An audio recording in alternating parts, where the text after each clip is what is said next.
All right, so here's a few news stories. This is the first one. This guy ran AI machines to create music, which was apparently terrible music nobody wanted to listen to, and then he ran a whole bunch of bots listening to the music to get money from the advertising that those bots are supposedly seeing. This is a category of click fraud, which is a huge problem on the internet.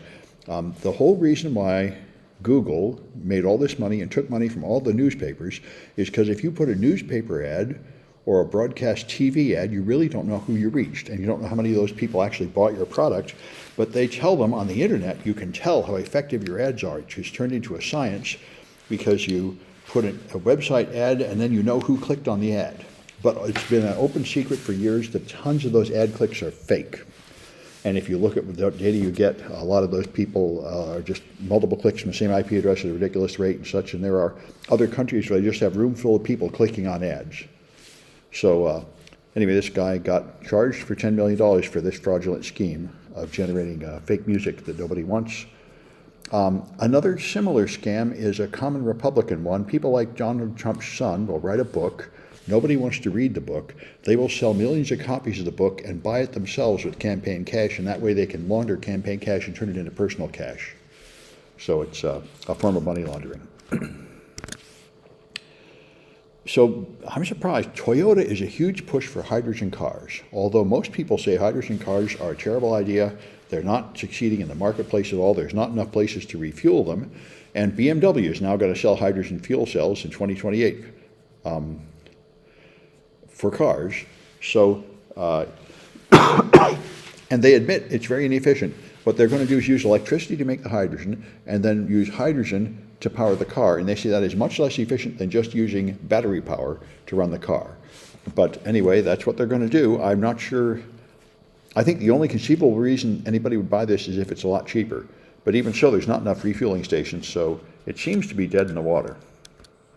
Of course, in principle, you could possibly make the hydrogen in a more green way than using electricity to make it, which comes from fossil fuels, but I think all that is just experimental and not available at a large scale yet. So, Lightspeed is a WordPress add-on. WordPress is extremely popular. A large portion of the internet runs on WordPress. It makes a website, and it has extensions you can download. They're just made by amateurs, and they often have vulnerabilities. And apparently, Lightspeed is very popular because it speeds up user browsing. So it makes cached copies of pages. And that, by the way, is what Cloudflare does. It makes your site faster by caching pages.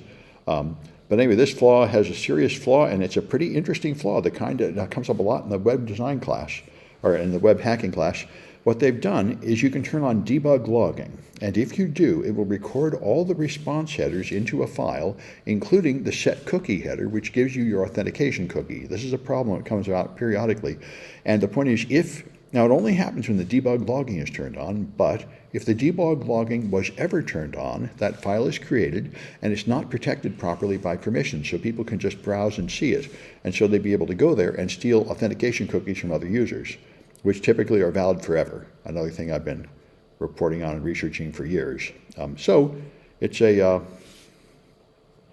pretty serious exposure of session cookies. And if someone gets your session cookies, that typically means they can get in even if you change your password, and they can bypass two-factor authentication. So it's pretty serious to lose cookies. And let's see if there's a comment in the Twitch. Oh, just good evening. Good evening. All right. So this, I didn't know this. California has a social media moderation law.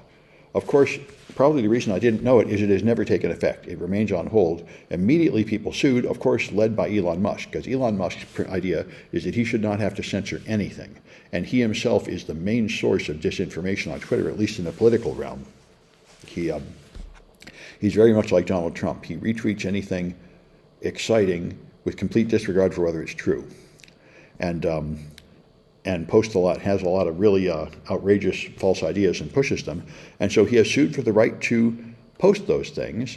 And so far, the Ninth Circuit Court of Appeals has reversed a district court's ruling saying Musk does have a First Amendment right to publish this stuff, and California does not have any right to force him to moderate it. Now, the California law, as far as I can understand from this brief description, does not exactly require you to moderate content. It requires you to submit a report explaining how you did make content moderation decisions, which of course is something Elon Musk will not want to do because he has made an awful lot of very questionable content moderation decisions.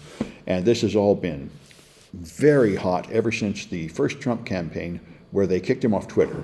And that had a huge effect on the election. And people argued like crazy, who are you to have such a big effect on the election? And there are state laws, people trying to ban all content moderation. It's a real hot button issue. And apparently California has tried to make a content moderation law that has not yet gone into effect, because it seems like the First Amendment makes it almost impossible to require content moderation in the United States. And that may be true. It's battling through the courts. So Musk is now Trump's best friend. He claimed he was going to donate a lot of money to the campaign. And so Trump now says Musk is going to head a government efficiency commission, finding out how to make the government run more effectively, making a financial and performance audit of the federal government, and making recommendations for drastic reforms. So that'll be kind of exciting. This is, by the way, the reason Trump became a right-winger is because, first, the COVID lockdown, they tried to shut down his factory in Fremont near here.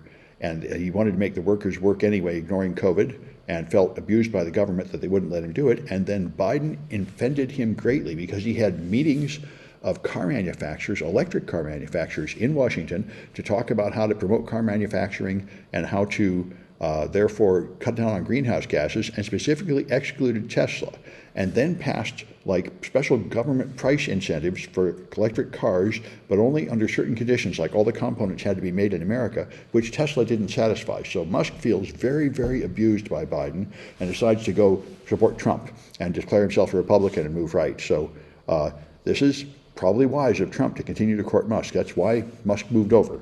He felt like he was getting better treatment from Republicans than Democrats. And now the Democrats, Kamala's talking about how she's going to raise taxes on the wealthy people to pay for more social programs, and that's probably not going to make Musk love her either, so they'll probably continue to be over on the right. This is something the United States has been doing for the past several years, and I must say it makes no sense at all to me. They've found Russians, and these Russians formed a fake company in a United States state, I think Tennessee, and then they paid money to social media, right-wing social media people to make videos. So they promoted Russian propaganda videos in America, and the people that made the company in Tennessee are being prosecuted for that, and that makes some sense because they were acting as illegal foreign agents for foreign propaganda. But now they're actually making arrest warrants for Russian on-duty military. We've been doing this for a while, for doing things like hacking Ukraine and such, and it's very strange to prosecute individual soldiers in a foreign army for doing things that they've been ordered to do by their chain of command. It seems like crazy, but anyway, they're cyber actors. They're deploying Whispergate against Ukraine, which was an attack against Ukrainian things because Russia is at war with Ukraine. It seems very strange for Americans to try to have an arrest warrant against a Russian soldier participating in a Russian war. That's where we are. And these guys are... This is the GRU, Unit 29115, and they've been doing coups, sabotage, and influence operation and assassination attempts. So they're pretty nasty people. It's not clear to me that an American arrest warrant is really going to slow them down. We've been doing this for a while, publishing their faces and saying we blocked them. All it means is they can't come here, which they probably couldn't do anyway. Anyway, it does expose what they're doing. In case anybody didn't know, it's just like you see on TV and the movies. The Russians really do have these spies doing all this nasty stuff, but they don't even really hide it very much. Pretty obvious that they're doing all that stuff. What's not incredibly clear is whether they conspired with the Trump campaign, leading to his first indictment, and exactly how effective their propaganda is also not clear. But paying American right-wing YouTube creators to create videos of Russian propaganda is probably the most effective thing to do, and I bet they have swayed influence against Ukraine, which is, I think, their main goal. Now, here's an article about Brazil's Starlink block. Yeah, so Elon Musk just completely ignored Brazilian law and refused to even answer government complaints or hire a lawyer or meet any of the deadlines or demands, so they blocked X. And he was going to continue to serve X through Starlink to people in Brazil, but now he has agreed to shut it off in Starlink. So he's occasionally actually obeying the law when forced into it. But like Trump, he just ignores the laws as long as possible. This is the way it's always been with nobility. They're above the law. And our modern oligarchs are trying to live the same way with mixed results. So as all of you have noticed, I think when you download VMware, you can't get it anymore because Broadcom bought them and they blocked the download links. They also multiplied the price of enterprise class VMware by a factor of 10, and AT&T is now suing. AT&T claims that they had a contract which meant they could continue to get service for 3 years at the old rate. Broadcom is claiming they don't, and they have to pay the new rate, which is much higher. So there's a battle over that. We'll see what happens. But Broadcom is in the business of sucking a lot more money out of VMware, and that may destroy VMware. We will see. It'll depend on whether there are good alternatives.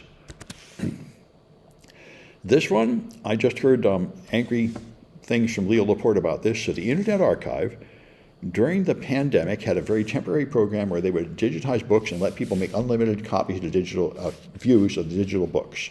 But now they've quit doing that. What they now do is they buy a physical book, and then instead of just loaning out the physical book like in a common library, they will scan it, make an electronic copy, and lend out the electronic copy to only one person at a time, but only for 3 hours. Now, the thing that nobody seems to say here, which I think is obvious, is that book doesn't have any DRM, so people probably just copy another hard drive during that 3 hours. So it seems like they're just trivially facilitating piracy, and so the judge told them they have to quit doing it. Now, that's not what they said here, though. There's another argument, too. In America, you have copyright. If I publish a book, I have to control who's able to make copies of that book. And in fact, I can even control what digital copies are made. So if I publish a book and then I make a Kindle version, and the Kindle version has the layouts and pictures the way I want, and I authorize that, if somebody made an unauthorized PDF version, they would be violating my copyright, and that's what the Internet Archive is doing. They say if you bought a digital version and then loaned out that digital version, that might be okay. Of course, that digital version would probably come with digital rights management. But if you make an unauthorized digital version from a paper book without the permission of the publisher, you are violating copyright law. And it seems to me like the judge is correct.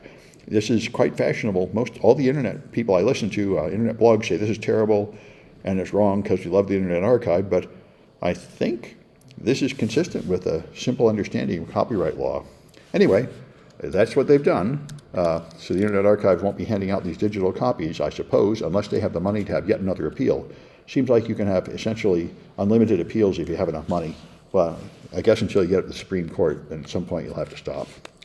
But it costs a lot of money to get there, and I don't think the Internet Archive has that kind of money. Anyway, that's enough of the news. Let me stop this.